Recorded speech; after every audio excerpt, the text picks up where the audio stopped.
দর্শক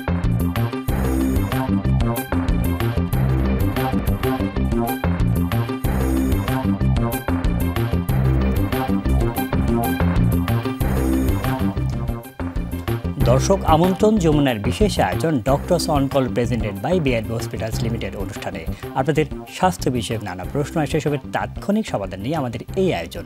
আমাদের এই আয়োজনে থাকছেন দেশ বরেণ্য আর আধুনিক চিকিৎসা বিজ্ঞানের দক্ষ চিকিৎসকরা। এই পর্যায়ে আজ আমাদের আলোচনার বিষয় রোজায় হৃদরোগীদের করণীয়। আলোচনার জন্য আমাদের সাথে অতিথি হিসেবে আছেন ডাক্তার মোহাম্মদ আতিকুর রহমান। চিকিৎসকের পরামর্শ পেতে ফোন করুন 0298240552 এই নম্বরে। পুরো অনুষ্ঠান জুড়ে আপনাদের সাথে আছে আমি ডাক্তার আবু সাইদ শিমুল। দর্শক, এই তো রমজান চলছে, গরমও পড়ে গিয়েছে। এই সময় হৃদরোগীদের কিন্তু একটু বেশি পরিমাণ আসলে যত্নের প্রয়োজন। তাদের খাওয়া দাওয়া কেমন হবে, ওষুধ কেমন হবে, তারা নিয়মকানুন কী মেনে চলবেন, সেই বিষয় নিয়ে কথা বলতে আমাদের সাথে অতিথি হিসেবে আছেন ডাক্তার আতিকুর রহমান। স্বাগত আপনাকে আমাদের অনুষ্ঠানে। ধন্যবাদ আপনাকে ডক্টর শিমুল। আসলে প্রথমে যেটা আসলে জানতে চাইছি, সকলেরই প্রশ্ন, যারা আমাদের এই অনুষ্ঠান দেখছেন, যেসব হৃদরোগীরা, তাদের রোজা রাখতে আসলে কোনো সমস্যা হবে কিনা বা কী কী সমস্যা হতে পারে? আমাদের হৃদরোগীদের অধিকাংশ ক্ষেত্রে রোজা রাখতে সুনির্দিষ্ট কোনো বাধা নেই। আমরা বলি যে রোগী যদি নিজে পারে রোজা রাখতে, যদি শারীরিকভাবে আদারওয়াইজ যদি সক্ষম হয়, তাহলে হৃদরোগের জন্য আলাদা করে কোনো বিধিনিষেধ নেই, তাহলে তিনি রোজা রাখতে পারবেন। সর্বোপরি জীবন তো সবার আগে, জীবন ঝুঁকিপূর্ণ হয়, লাইফ ইন ডেঞ্জার হয়, এরকম কিছু করা যাবে না। সেক্ষেত্রে যদি ওরকম কোনো কিছু মনে হয়, তিনি তাহলে অবশ্যই একজন চিকিৎসকের পরামর্শ নিয়ে প্রয়োজনে সে অনুযায়ী ব্যবস্থা নেবেন। এই যাদের ধরেন দীর্ঘদিন ধরে হার্টের ব্লক রয়েছে বা একেবারে দেখেন যে রিসেন্টলি হার্টের ব্লকের চিকিৎসা করেছেন আপনারা, আমরা সাধারণ দেশের মানুষ যেটাকে বলে রিং পরায়, কারণ একেবারে গতকাল রিং পড়েছে বা একদম রিসেন্টলি পড়ে, তাদের ক্ষেত্রে আসলে করণীয় কি রমজানে? রোজা রাখতে আসলে বাধা নেই। গতকালকে রিং পড়েছে, আজকেও রোজা রাখা সম্ভব। যদি আবারও বলছি, যদি তার শারীরিকভাবে যদি আদারওয়াইজ যদি সে ফিট থাকে, তাহলে রোজা রাখতে পারবে। অর্থাৎ উনি তো আসলে একজন চিকিৎসকের তত্ত্বাবধানে থাকবেন, তিনি এটা আসলে ডিসাইড করতে পারবেন যে আসলে তার কি কি করণীয়। জি জি জি। আবার আমার ক্ষেত্রে দেখা যাচ্ছে যে অনেকের ক্ষেত্রে বাইপাস করে, তাদের ক্ষেত্রে এটা তো একটা অনেক বড় ধরনের অপারেশনের মধ্য দিয়ে যেতে হয়, তাদের ক্ষেত্রে আসলে করণীয় কি? বাইপাস যেহেতু একটা অনেক লম্বা এবং জটিল প্রসিডিওর, বাইপাসের পরে বেশ কিছুদিন পেশেন্টকে পোস্ট অপারেটিভ আইসিইউতে থাকতে হয়। এটা একটা ক্যাটাবলিক প্রসিডিওর। সেক্ষেত্রে ইমিডিয়েটলি বাইপাসের পরপর রোজা না রাখাই ভালো। তারপরও যিনি বাইপাস করবেন, ওনার একটা নির্দিষ্ট পরামর্শ থাকবে, পার্টিকুলারলি ওই পেশেন্টের জন্য সুনির্দিষ্ট কোনো পরামর্শ থাকবে, ওই পরামর্শ মেনে চলাই ভালো। আচ্ছা, এই যে যারা হৃদরোগে ভুগছেন তাদের ক্ষেত্রে খাওয়া দাওয়াতে আসলে আপনারা কিছু রেস্ট্রিকশন দেন, কিন্তু আমরা এই সময় দেখি যে যারা আমরা ইফতারে সকলেই খাই, দেখা যাচ্ছে পেঁয়াজু খাচ্ছে, দেখা যাচ্ছে ভাজা পোড়া বুট খাচ্ছিলে খাওয়া হয়। এই সময় কিভাবে এইটা আসলে মডিফিকেশন করা সম্ভব বা কি কি খাওয়া উচিত সেহরিতে বা ইফতারে? ধন্যবাদ আপনাকে, খুবই গুরুত্বপূর্ণ একটি প্রশ্ন করেছেন। হৃদরোগীদের, বিশেষ করে হার্টের যাদের ব্লক আছে, তারা সাধারণত অ্যাসপিরিন এবং ক্লোপিডোগ্রিল এই জাতীয় ওষুধ খায়, যেগুলো অ্যাসিডিটিটাকে আর একটু বাড়িয়ে দেয়। ওদের অ্যাসিডিটি তৈরি হওয়ার ঝুঁকিটা অনেক বেশি অন্য সাধারণ মানুষদের চেয়ে। তো যারা এই ওষুধগুলো খাচ্ছেন, তাদের সারাদিন খালি পেটে থাকার পরে এমনিতেই অ্যাসিডিটি বেড়ে থাকে, ওষুধের জন্য সেটা আরও বেশি বেড়ে যায়। এরপর যদি ইফতারির সময় ভাজা পোড়া, মশলাদার খাবার, তৈলাক্ত খাবার এগুলো খায়, তাহলে এটা আরও বহুগুণে বেড়ে যায়। তো এটা শুধু হৃদরোগীদের জন্যই না, অন্য সাধারণ মানুষ যারা আছেন, যারা সুস্থ মানুষ আছেন, এদের জন্য এই ভাজা পোড়া খাবার দিয়ে ইফতারি করাটা আসলে উচিত না। চিকিৎসা বিজ্ঞানীরা বলেন যে এই সময়ে প্রচুর পরিমাণে পানি খাবে, পানি জাতীয় খাবার খাবে, নন স্পাইসি খাবার খাবে, যেগুলোতে মশলা কম থাকবে, তেল কম থাকবে, এই ধরনের খাবার খাবে। এগুলো স্বাস্থ্যের জন্য ভালো, আর হৃদরোগীদের জন্য তো অবশ্যই। আমি বলবো যে ইফতারির সময়ে আপনারা মডেস্ট একটা ডিনার করে ফেলবেন, খুব হাই ভলিউম ডিনার না, মডেস্ট একটা ডিনার করবে। হৃদরোগীদের জন্য পরামর্শ হচ্ছে তারাবির পরে ওরা হয়তো একটা ফ্রুটস খাবে অথবা 1 কাপ দুধ খাবে। তারাবির পরে আর যেন হেভি মিল না খায়, যেমন ভাত, রুটি, এসব খাবার যেন না খায়। ওদের মেইন মিল হবে 2টা, একটা হচ্ছে সেহরি, সেটা খুব বেশি রেস্ট্রিকশনের দরকার নেই, সেহরি যতটুকু পারে খাবে।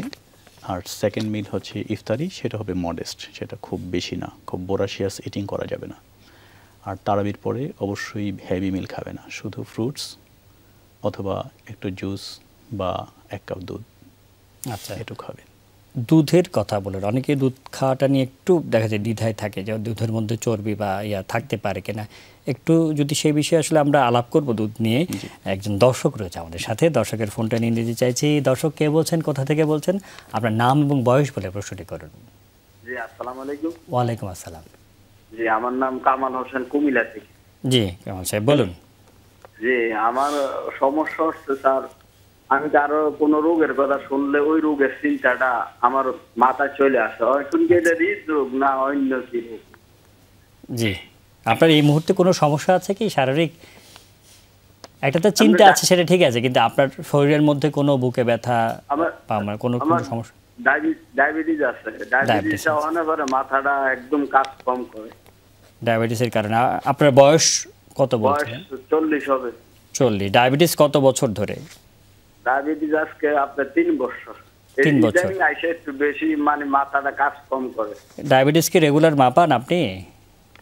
মেপে দেখেন? ঠিক আছে, কিছুদিন আগে মাপছিলাম 19 হয়েছে। খালি পেটে না ভরা পেটে? ভরা পেটে স্যার। আচ্ছা, কিছুদিন আগে মানে কতদিন আগে? 4-5 দিন আগে। 4-5 দিন আগে। আচ্ছা, আপনি 19 পেয়েছিলেন। আমাদের সাথে বিশেষজ্ঞ রয়েছে ডাক্তার আতিকুর রহমান, আপনার যদি কিছু জানার থাকে। আপনার কি বুকে ব্যথা, শ্বাসকষ্ট, হাঁটাচলা করতে কোনো কষ্ট হয়?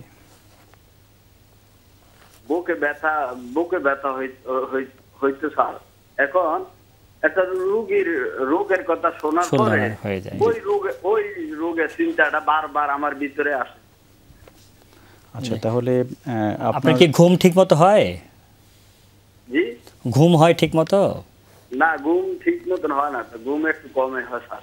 আচ্ছা, আমরা মোটামুটি বোধহয় ওনার সমস্যাটা বুঝতে পারি, কিন্তু উনি বলেছেন যে ওনার ব্লাড সুগার যেটা, সেটা ভরা পেটে যদি 19 থাকে, সেটাও তো আসলে এটা একটু আমার বলবো চিন্তার বিষয়। ডায়াবেটিস একটু যদি এই বিষয়, আমরা জানি যে আপনি ডায়াবেটিস দীর্ঘদিন ধরে এটার চিকিৎসা দিয়ে যাচ্ছেন, যদি এই বিষয়ে যদি ওনাকে একটু পরামর্শ দিন সাথে সাথে।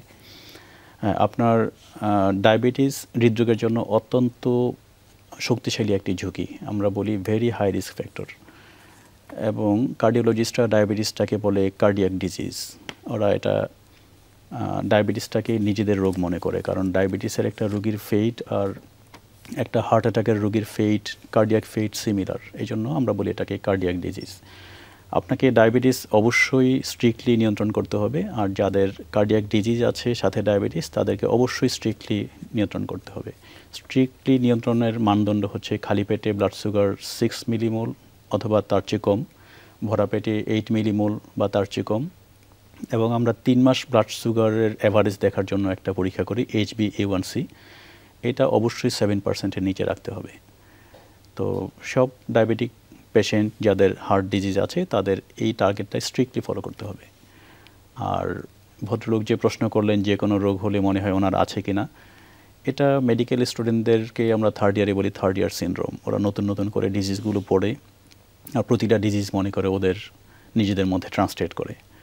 তো এই ভদ্রলোক হয়তো বা রিসেন্টলি তার স্বাস্থ্য নিয়ে কিছুটা পড়াশোনা করেছেন, একটু নতুন করে সচেতন হয়েছেন, এই জন্য হয়তো বা ওনার এই 2-3 বছর ধরে। আর একটা ঘুমের বিষয়, অনেক ক্ষেত্রে দেখা যাচ্ছে সেই ক্ষেত্রে আমরা কিছুদিনের জন্য ঘুমটা ঠিক মতো হয়, সেই ক্ষেত্রে আসলে ওনার জন্য আসলে মঙ্গল হবে। জি, ঠিকই বলেছেন আপনি। সেই সাথে ব্লাড সুগারটা অবশ্যই 19 তো অবশ্যই অ্যাকসেপ্টেবল না, ভরা পেটে হলে 8-এর নিচে রাখতে হবে। আপনার ডায়াবেটিস নিয়ন্ত্রণ করলে সেটাও হয়তো ঘুমের জন্য কিছুটা কাজ করবে।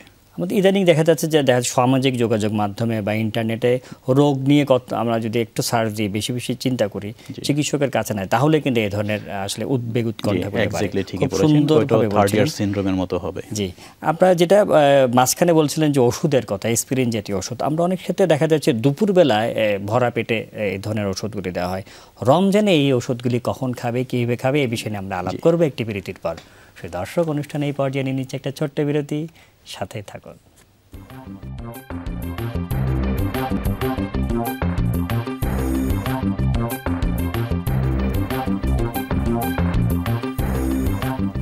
বিরতির পর doctors on call presented by BR hospitals limited অনুষ্ঠানে আপনাদেরকে আবারও স্বাগত জানাচ্ছি। আজকে আমাদের আলোচনার বিষয় রোজায় হৃদরোগীদের যত্ন, এবং আমাদের সাথে অতিথি হিসেবে আছেন ডাক্তার আতিকুর রহমান। বিরতির আগে আমরা একটা প্রশ্ন করেছিলাম যে ওষুধের বিষয়টা, অনেক কিছু ওষুধ দেখা যাচ্ছে আপনি দুপুরেও খেতে বলেন, যেটা ভরা পেটে খাবেন। এই সময় ওষুধের ব্যবস্থাপনাটা আসলে কেমন হয়, যেগুলো দুপুরে খেতে হবে, বা সামগ্রিকভাবে যদি ওষুধের সম্পর্কে বলতেন। জি, আপনাকে ধন্যবাদ। আমরা সাধারণত অ্যাসপিরিন ওষুধটা মেইন মিলের পরপর দিই, কারণ এটা অনেক বেশি অ্যাসিডিটি করে। এই জন্য মেজর যে মিল থাকে এটার পরে খেতে বলি, তাহলে অ্যাসিডিটির প্রবলেমটা কম হয়। তো রমজান মাসে দুপুরে যেহেতু রোজা রাখে খাবার খাবে না, ফলে এটা খাবে ইফতারির পরে। তো দুপুরে অন্যান্য ওষুধ যেগুলো দিয়ে আমরা সাধারণত ডায়াবেটিক্স গ্রুপের ওষুধ দিই, যেমন লেসিক্স, তারপরে নিডোকার্ড, এই দুপুরের ওষুধটাও ওরা রাতের বেলা খাবে, ইফতারির পরপর খাবে। আচ্ছা, এই নিডোকার্ড ওষুধটা খাবে রাতে? রাতে, ইফতারির পরে না একেবারে? আমরা সাধারণত এখন রিটার্ড বা ডিলেড রিলিজ ট্যাবলেটগুলো, মডিফাইড রিলিজ ট্যাবলেটগুলো এখন প্রেসক্রাইব করি। আগে প্লেন ট্যাবলেটগুলো যেগুলো ছিল সেগুলো যদি থেকে থাকে তাহলে একটা খাবে তারাবির পরে, একটা খাবে সেহরির পরে। আর আমরা এখন যেগুলো SR formulation, sustain release formulation, অর্থাৎ যেগুলি সারা দীর্ঘদিন ধরে কাজ করে, সেগুলো একটা খাবে ইফতারির পরে, একটা খাবে সেহরির পরে। আচ্ছা, খুব সুন্দরভাবে আর বলছেন। ডায়াবেটিক গ্রুপের যে ওষুধগুলো লেসিক্স, এটা ইফতারির পরে খাবে। আচ্ছা, যেগুলি ডায়াবেটিক, যেগুলি প্রস্রাব বা যেগুলি অন্যভাবে যেগুলি প্রেশার কমায়, সেগুলি খাবে হচ্ছে ইফতারির পরে। জি জি। আচ্ছা, এই সময়ে দেখা যাচ্ছে যারা, যে আমরা আলাপ করেছিলাম প্রথম অংশে, যে অনেকে ভাজা পোড়া খায়। ভাজা পোড়া খেতে তো আসলে অ্যাসিডিটি হয় সাধারণভাবে, সেখানে একটা বুক ব্যথা হয়। এই সময়ে দেখা যাচ্ছে অনেকেরই বুক ব্যথা হয় ইফতারের পরে বা যে কোনো সময় হোক। সেটা অনেক কিছু ক্ষেত্রে দেখা যাচ্ছে আসলে অ্যাসিডিটির কারণে না, এটা আসলে হৃদরোগের কারণেও হতে পারে। এটা কিন্তু এই সময় সারা বছরই হয়, কিন্তু রমজানে এটা একটু বেশি পরিমাণে দেখা যায়, কনফিউজ করে ফেলে যেটা আসলে কি অ্যাসিডিটির ব্যথা নাকি এটা আসলে আবার হার্টের কোনো ব্যথা। এটা বোঝার কি কোনো সাধারণভাবে উপায় আছে কিনা? খুবই গুরুত্বপূর্ণ একটি প্রশ্ন করেছেন, এটা আসলে খুবই ইম্পর্টেন্ট একটি প্রশ্ন। তো বুকে ব্যথা বা যে পেটের উপরাংশে জ্বালা পোড়া, এটা হার্টের জন্য হতে পারে। এটা হার্ট ছাড়া অন্য কোনো কারণে হতে পারে, যেমন অ্যাসিডিটির জন্য হতে পারে। এটা বোঝার অনেকগুলো ওয়ে আছে, যদিও কোনো ওয়ে আপনাকে 100% গ্যারান্টি দিবে না। তো সবকটা পয়েন্ট কনসিডার করে আপনাকে সিদ্ধান্ত নিতে হবে। হার্টের ব্যথাটা সাধারণত বুকের মাঝখানটাতে হয়। এটা সুনির্দিষ্টভাবে কোনো একটা জায়গায় আপনি ফিক্সড করে দেখাতে পারবেন না, একটা ডিফিউজ টাইপের, ব্যাপক এরিয়া জুড়ে হয়। এটা সাধারণত একটু পরিশ্রম করলে, একটু হাঁটলে বেড়ে যায়। অনেক হাঁটলে বাড়বে? জি জি, হাঁটলে বাড়বে, পরিশ্রম করলে বাড়বে। সাধারণত এটা হাতের বাম পাশে, কখনো কখনো গলার দিকে, কখনো পেটের উপর পাশে, কখনো ডান দিকে, আমরা রেডিয়েশন বলি, একটু ছড়িয়ে যায়। আর এটা একটু জ্বালাপোড়া টাইপের, জি জি, একটু তীব্র হয়, একটু কম্প্রেশন বা একটু চাপ এই টাইপের হয় ব্যথাটা। আর অ্যাসিডিটির ব্যথাগুলো সাধারণত একটু বার্নিং টাইপের হয়, জ্বালাপোড়া টাইপের হয়, একটু উপরের পেটের উপরাংশ বেশি হয়, পেটের উপরের দিকে। অ্যান্টাসিড সিরাপ খেলে দেখা যায় যে খুব দ্রুত কমে যায়।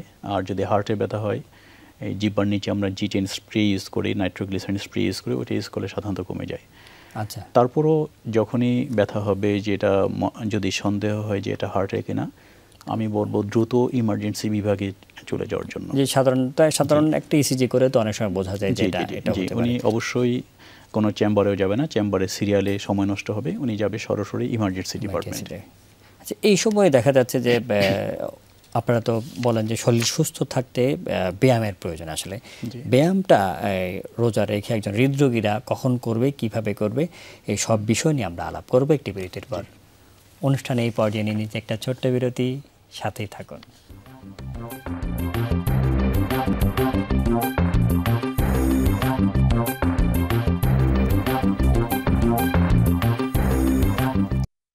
বিরতির পর doctors on call presented by BRB hospitals limited অনুষ্ঠানে আপনাদেরকে আবারও স্বাগত জানাচ্ছি। আজকে আমাদের আলোচনার বিষয় রোজায় হৃদরোগীদের যত্ন, এবং আমাদের সাথে অতিথি হিসেবে আছেন ডক্টর আতিকুর রহমান।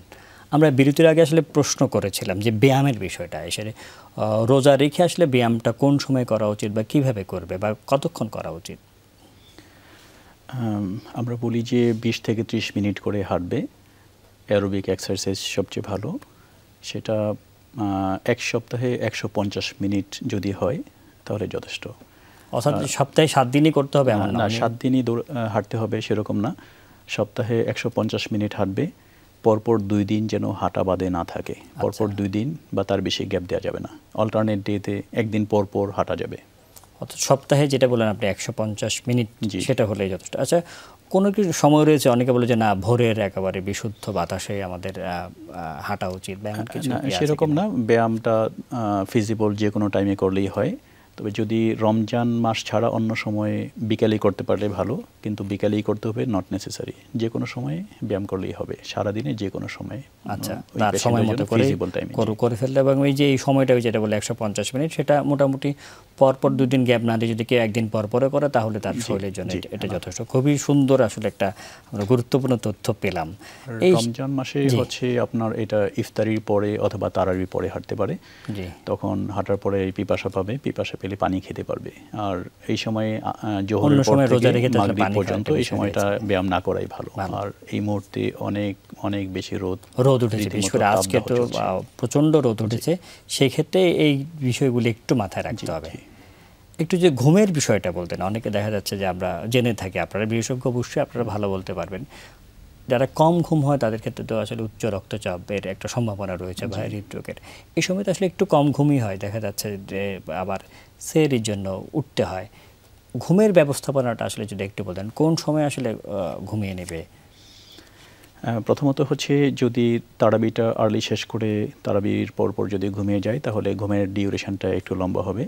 সেহরির পরে একটু ঘুমিয়ে নিতে পারে, আর জোহর নামাজের পর থেকে আসর পর্যন্ত এই সময়টা একটু ঘুমিয়ে নিতে পারে। আমরা অন্য সময় বলি না ঘুমিয়ে একটু ন্যাপ নেবে, তো সেহরি খাওয়ার জন্য যেহেতু মাঝখানে ঘুমের একটু ব্যাঘাত ঘটে, এটা মেকআপ করার জন্য জোহরের পরে একটু ঘুমিয়ে নিতে পারে।